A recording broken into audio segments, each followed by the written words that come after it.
So a large part of why I got into reloading was because of the cost savings. So initially when I bought all my reloading equipment, something that I took into heavy consideration was the cost of each and every component. And then I went out and I actually went to different stores and I would write down a list of the prices on everything that I needed to buy at the time. And I ended up just consolidating it down to the two stores that basically had the majority of the cheapest things. And I went to Cabela's for one, and I went to Sportsman's Warehouse for one. Now, obviously, this is just in my area and the specific times, but I ended up buying almost as cheap of a reloading kit as basically possible. I didn't end up going online because I'd have to pay shipping from various different sites, and so I just bought it locally. Also, because I was anxious to get reloading. So, I'm going to go over all the original things that I purchased for reloading, and then I'm going to talk about what I have replaced since then. So the whole idea of this is the economy equipment that I bought, of the original things that I bought, do I still use them, and is it worth buying in the first place? So the main thing that I purchased originally is a Lee Anniversary Reloading Kit. Included in this is the press, which is right there on the left, a safety priming tool, quick trim case trimmer, Lee Perfect powder measure with stand, powder funnel, case trimmer, chamfer tool, primer pocket cleaner, tube of case sizing lube, Lee safety powder scale, breech lock quick change bushing. So this is just all the packaging from the original press. I've held on to it for some reason. And also it's kind of cool, I stumbled across these receipts that I had been saving. These are the original receipts from 2016 when I bought all of my reloading gear. Obviously the prices are going to be quite skewed by now, but it's a good idea of basically what it cost me to get into it. So the original cost, I spent $230 at Sportsman's Warehouse, and I spent $181 at Cabela's.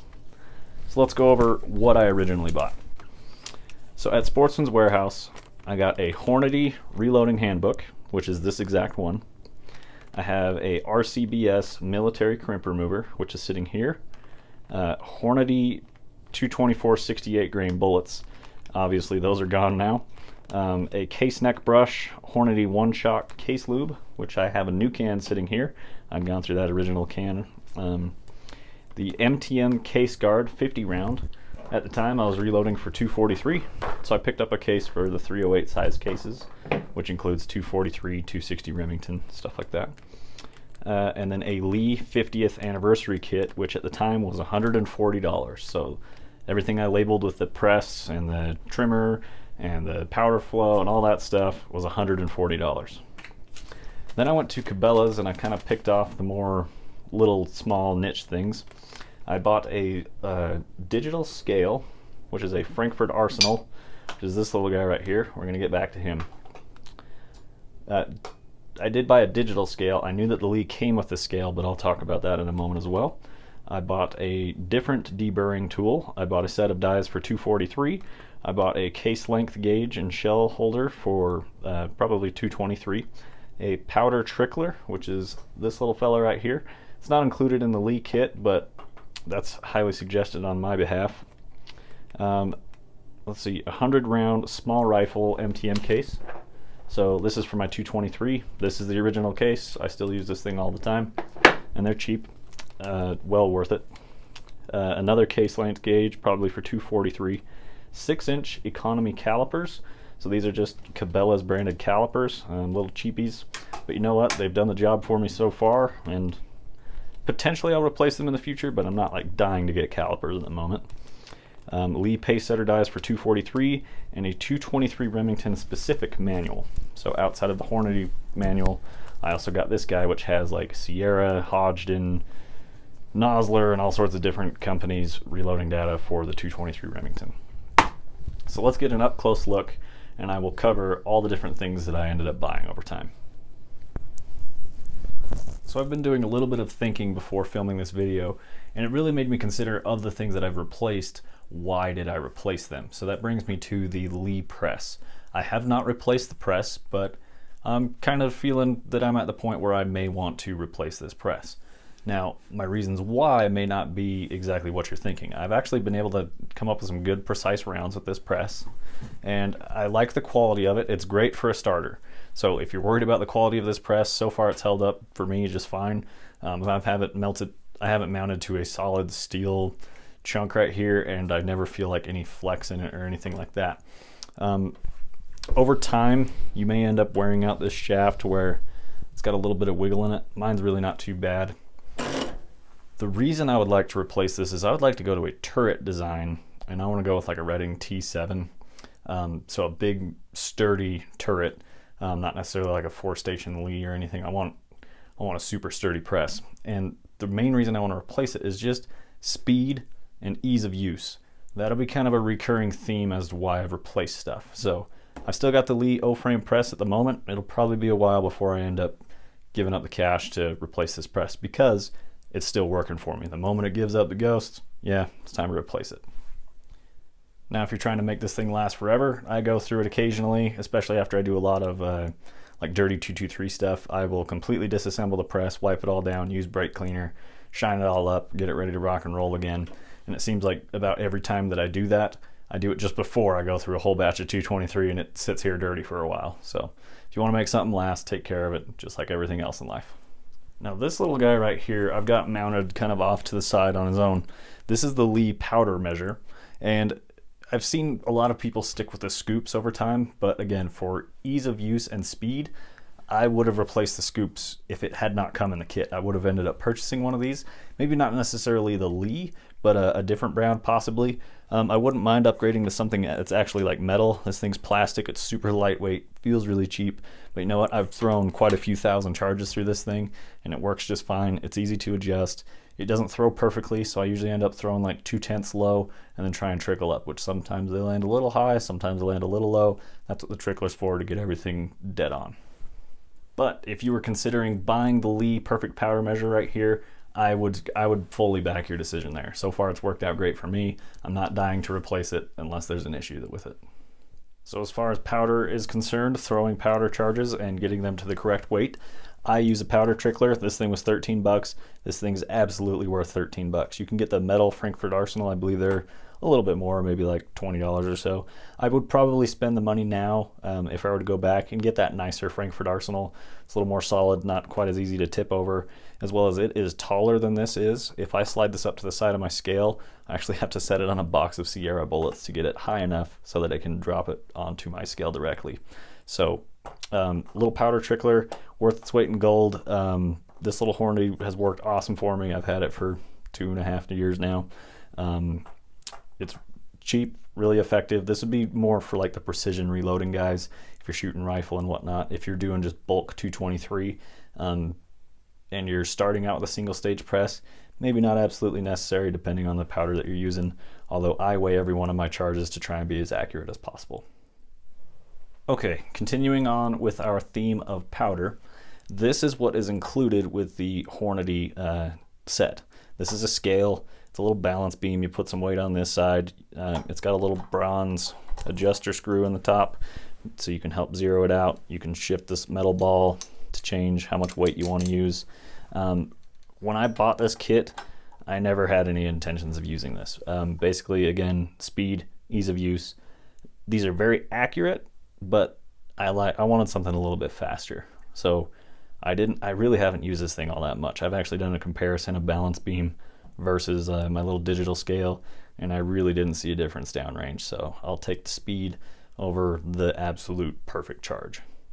Now, I watched the How to Reload series from Johnny's Reloading Bench, and on there he used this little guy, which is an affordable little scale, and he was doing the whole theme of affordable, getting into beginning for reloaders, and this is the scale that he suggested and used in his videos. I'm sure he would agree with me that he wouldn't recommend this anymore. This thing floats on weights as you trickle up on powders. Your zero will shift. You can take the same weight of powder, like just fill up a pan with powder, set it down. It'll tell you a weight. Pick it up, drop it down again. It'll change the number on you. So it's just kind of a pain. I would definitely suggest staying away from the Frankfort Arsenal little digital scale here. It is affordable. It's pretty cheap. Comes with a little powder pan, but I cannot back this thing up saying, yeah, go buy it. Do not buy this thing. Get something else. What I ended up replacing it with was this guy. Again, Johnny's Reloading Bench suggested that I pick this up on future videos. So I bought one on his. His went to the 100th of a grain, so 0.01 grains is what his reads in. And you can see here mine only reads in tenths because I bought some slightly different Chinese model. And because this is off Amazon, this is a pretty relatively affordable scale. I believe I paid $40 for this one. And when I get on Amazon now, I can't find one of these for that price. So I guess I bought it a good time, but it wasn't the scale I thought it was. I was trying to get the hundredths of a grain measurement, which this one just didn't have. However, this is a much more accurate scale. I can take a pan of powder, set it on there, pick it up, set it back on there, and it'll tell me the same weight. When I trickle on it, it's interesting because it takes a second to kind of like get going, but it works well. If I knew where to get this exact one, I would recommend it, but I really don't. And because of the different Chinese brands and companies, I'm a little hesitant in suggesting it. I think they're like $70 on Amazon now. So for $70, you might be able to find a better scale than this thing, but for $40, it's a decent little buy. Something as simple as a powder funnel, you may end up getting a preference for. Now, this is what came with my kit, this little clear red one. I ended up having to cut the neck of it. Like, see how tall this green one is in the flat area? I had to cut mine off because I was reloading for 7 WSM, and it has such a little short neck on it with a wide, fat shoulder. I couldn't get the case down on there to where the powder would flow into the neck itself. It was able to flow around the neck and go down onto the shoulder, which is bad. It would make a big mess. So I ended up cutting this to make it work, but then it wouldn't work on my 223. When you'd set it on there, it'd just fall off the side. So I went and got a new scale. This is the Rcbs scale. This thing's like $3. And this one actually worked with the 7 WSM. So goes to show, just got to know what's available out there and what will and won't work. If you got the Lee little one here, if you have a WSM, you may run into issues. But outside of that, that's a pretty like little niche market. Just try out the Rcbs scale for $4, see if that solves your issue. Now, Lee includes 2 different ways to trim your brass on their press. In this kit, you get this little die.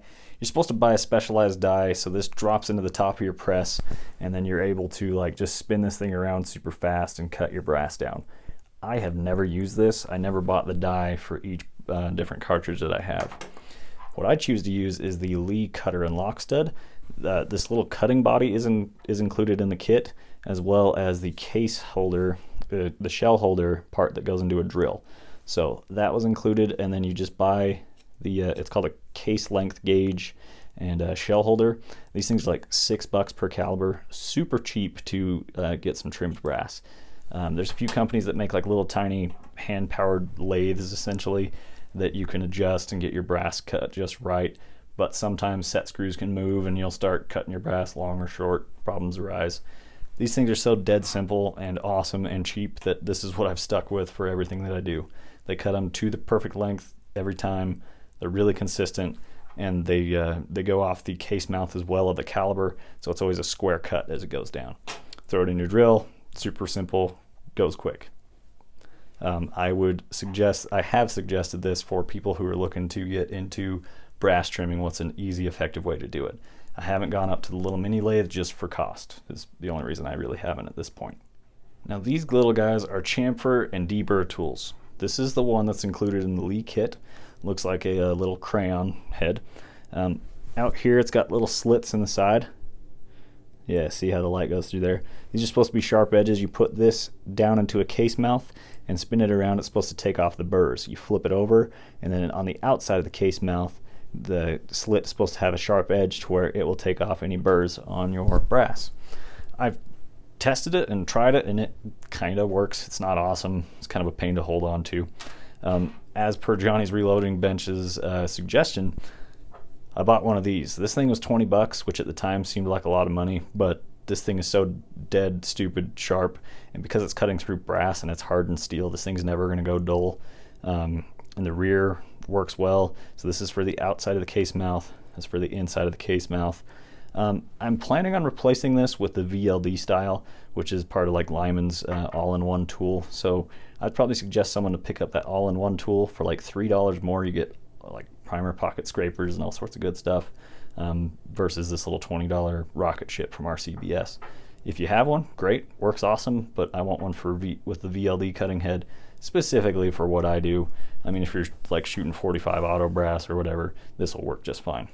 So I replaced this just for ease of use, really. It's not going to increase my speed much, but replacing the little chamfer deburr tool, I would say, is a must for the Lee reloading. So real quick, I picked up a case neck brush. I believe this one's a 6mm, and you just clean out the necks of your brass. Super simple, super effective, super cheap. This is like $2 or $3. It's got the little threads here to screw into the little handle, or like a cleaning rod, whatever you want to do. Stupid cheap, stupid simple, worth picking up. So Lee includes this little guy. This is a primer pocket scraper. On one end you got the large, and then on the other end you've got the small. I clamped my original one into a drill, and I tried to clean them all super fast. It ended up like warping the little head of this little scraping tool, so I ended up getting another one. They're like $3 or $4, not a big deal. I still use this to this day. This thing is just fine. However, in that all-in-one Lyman kit, they include a better like little wire scraper. It's probably worth picking up at some point, but you can use this for a long time without issues. Still talking about the head of the case, this is an RCBS military crimp remover. This is a specialized little shaped cutter, and what this does is, with a crimped primer pocket, it creates a sharp edge around the edge of a primer pocket to where it's really hard to reprime brass.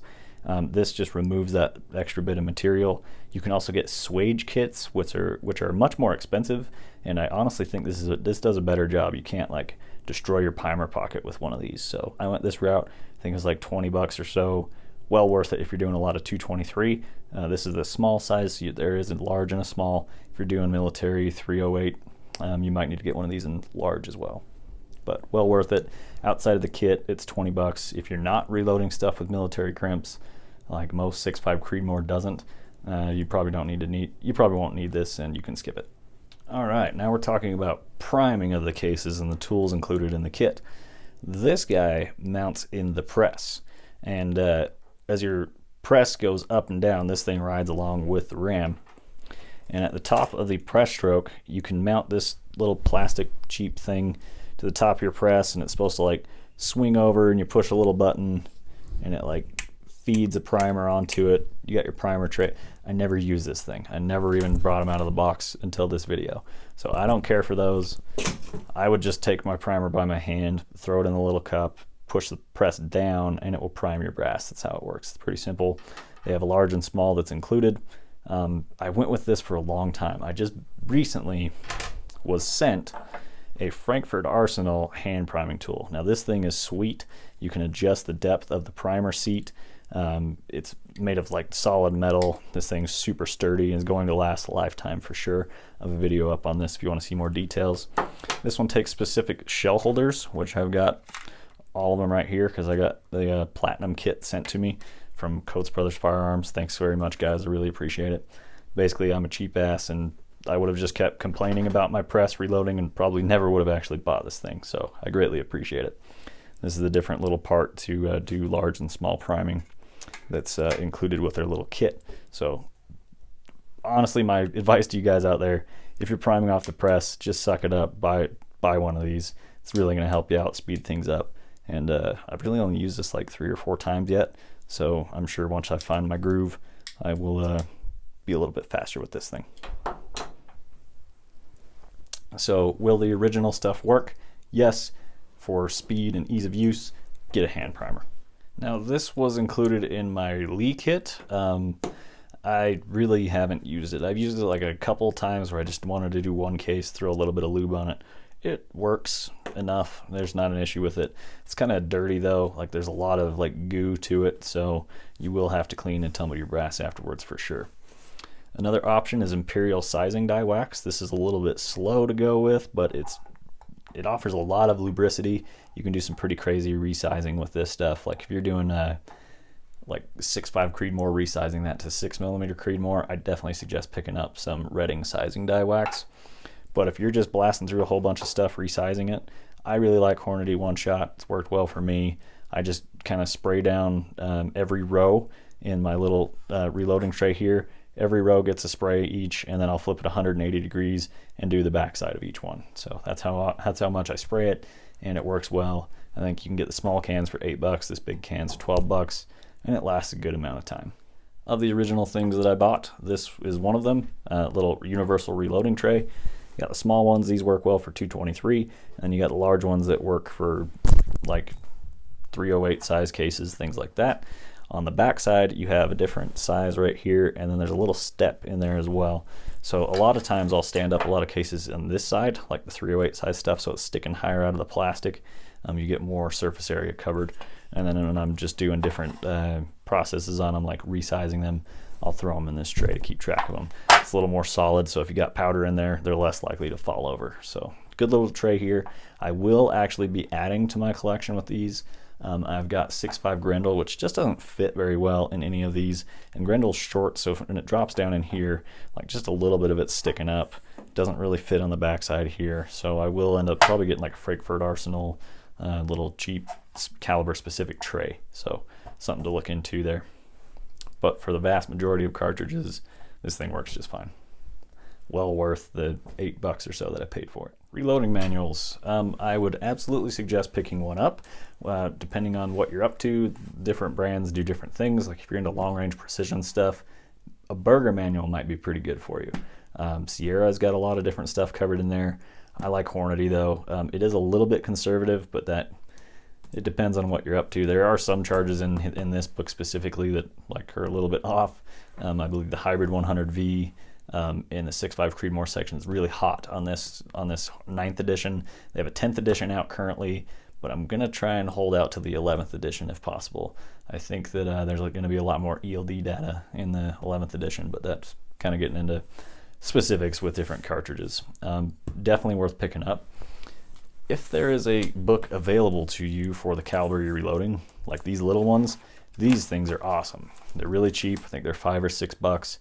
Definitely pick one up if you can. But I've got some oddball calibers that don't offer these yet, and so unfortunately they're not available to me. I have the 223 and a 243. Both of those have these little books available. Worth picking up. Absolutely. Get some of those. So one of the original things I bought was some Lee reloading dies. They're cheap, they work good, they're super simple. Basically, yes, I would still buy a set of Lee dies for a cartridge that I needed reloading dies for. These things work awesome. I've really got no complaints, and I've even used my 6.5 Creedmoor dies, which I got the Ultimate set. I've used these dies to shoot some crazy small groups with them, so they do work pretty well as long as you know what you're doing. The Ultimate die set comes with a neck sizing die. The standard die set doesn't, but depending what you're up to, you may not need it. Like a 223, I don't need a neck die for a 223 because I'm shooting it out of a gas gun. So Lee dies are great. I've got a Redding die set for my 224 Valkyrie. I like the Redding dies and the function of use and all that. Not bad at all. I would suggest getting some Redding stuff. Rcbs seems like these things are available just about everywhere you go. They're worth picking up if you're just getting into it. This is the small base sizer for the 223. This thing saved my rifle. I thought I'd have to get another barrel, but I just needed a small base die. So this thing works great. Hornady dies. This one's got a little more boutique stuff in the seating die. You can swap out seating stems, and it's got like a floating collar, and it's not caliber specific on the seating die. The resizing die absolutely is. I haven't had real issues with the die themselves, but I guess I've had a little bit of a weird issue with the seating die. It doesn't seem to seat quite as consistent as the Lee ones do. The Lees will usually put me within 1,000th every single time, and I've had some Hornadys, some stuff that I've seated with the Hornady dies float like 3 to 5 thousandths, which is quite a bit when you're talking precision reloading. These are some of the original calipers I bought. They still work to this day. For the most part, they work just fine. I've never really had a real issue with them. Although I wouldn't mind a little bit higher quality at this point. When I first bought them, I didn't have the extra cash to pick up like nicer set. But these days I might be able to swing a little bit more because I'm not buying so much at once. So at some point soon you will see me replace these with a little bit higher quality. So we'll see how that goes. But if you're just starting out and you're buying everything like the little cheap branded ones, little digital calipers, work just fine. I like the digital because speed, ease of use, but I'm going to try and get something a little more high quality on the next go around. Something not many people talk about, but is absolutely necessary to reloading stuff. It's not absolutely necessary, but I use mine a lot, is a drill, man. I put stuff in the chuck all the time for like trimming my brass. I use this all the time. Different operations where you just need to spin the tool fast and you just don't want to sit there and do it by hand. A drill is a great way to go. So you can get a lot of different functions done with one of these. Hopefully you've already got one on hand. It's pretty much one of the first tools you should get as someone who has a toolkit. So definitely get a drill for reloading. It will help you out in weird, odd ways that you might not think about. Or even like drilling out primer pockets so you can seat different bullets at different depths for dummy rounds. This little guy has saved me multiple times. Plastic bullet cases, well worth picking up. They're super cheap. It's an easy way to keep things organized. Like the 100 round cases, you can separate them out like I've got here. I've got 3 rows of a certain powder, 3 rows of a different powder. Each row is a different powder charge. Super simple to keep track of stuff like that. Obviously buy specific for the caliber that you need. Maybe you load a lot of 223 so you get a 100 pack, and then you don't load quite as much 6.5 Creedmoor so you get a 50 pack. Super simple. I've got like 4 or 5 of these now, and I got a couple of the 223s as well. Now this is a great accessory to your calipers. This is a way to precisely measure to the shoulder and check your resizing, check your headspace on the brass, which will tell you what the headspacing in your rifle is. This is the Hornady Headspace Comparator. This is the Headspace Comparator kit, and they come with different size openings in them. I've got mine all in my reloading box right now, but you get like 4 or 5 in the kit, and then you can also get the bullet comparators, which are a little bit smaller. They don't stick out quite as much as the Headspace ones do, and you get these for each caliber as well. So this one's like my 7mm. I've got one for 22, 6.5, 7mm, stuff like that. So both of these are definitely worth picking up. I waited too long to pick up the Headspace particularly, as well as the bullet one as well for checking overall length to the ogive of the bullet, which is a more accurate measurement. Both of these will really increase your reloading game for precision, so pick both up as soon as you can afford it. A tool I picked up not long after I got into reloading was this little deburring tool. I think this guy was like 12 bucks or so. Really cheap, little Lyman guy here. Just a way to knock off the edges of the brass in the primer pocket from the inside of the case mouth, so the flash hole on the inside of the case mouth. I recently just picked up a better version which has a stop. Basically, if you hook this thing to a drill, eventually you'll come through the other side because it will just keep on removing material. So you got to be careful and set like this little shoulder stop. You got to be careful with this guy. This one's got that flat edge that will run into the bottom of your brass, and you're not really going to ever overcut with this. It'll cut them more consistently. This is the K&M Precision one, and this guy was like 12 bucks, so it's a better design, same price. Just do a little bit of homework, and I'd suggest picking one of these up. If you don't know where to get one of these, this works great, but I'd suggest this over that. Now, all 3 of these things I've picked up, and these are a little more boutique, specific to what I'm really trying to do. I personally shoot long range precision stuff, and I'm trying to get the smallest little tiny groups possible for my long range accuracy. So I picked up a neck turning tool. This is not necessary for reloading. This is for the guys who are trying to shoot little tiny groups and get crazy about the details. So this is a little K&M Precision neck turning tool. It's got your little cutter that adjusts in from the side, and then you got different pilots.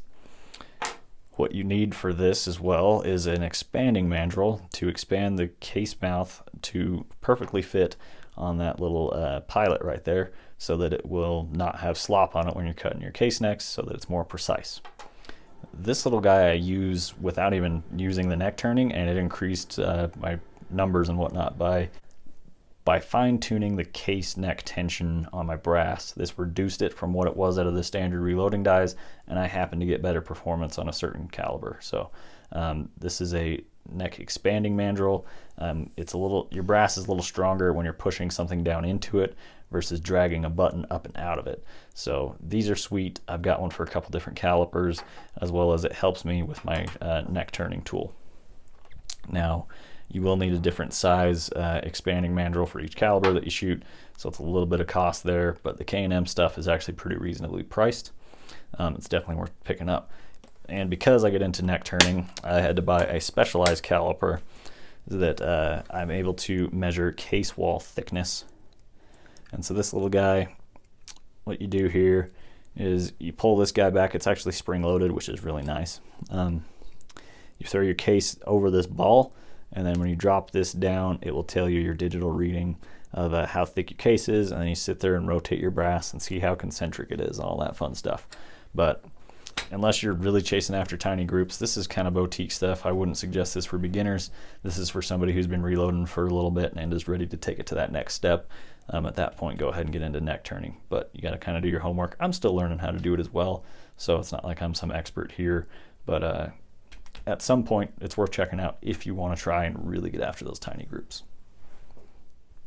Alright guys, don't forget that you will need to eventually clean your brass as well. So I got a case tumbler, again went with the cheaper is better motto, and I bought like the most affordable case tumbler I could find at the time, and that was the Frankfort Arsenal quick and easy case tumbler.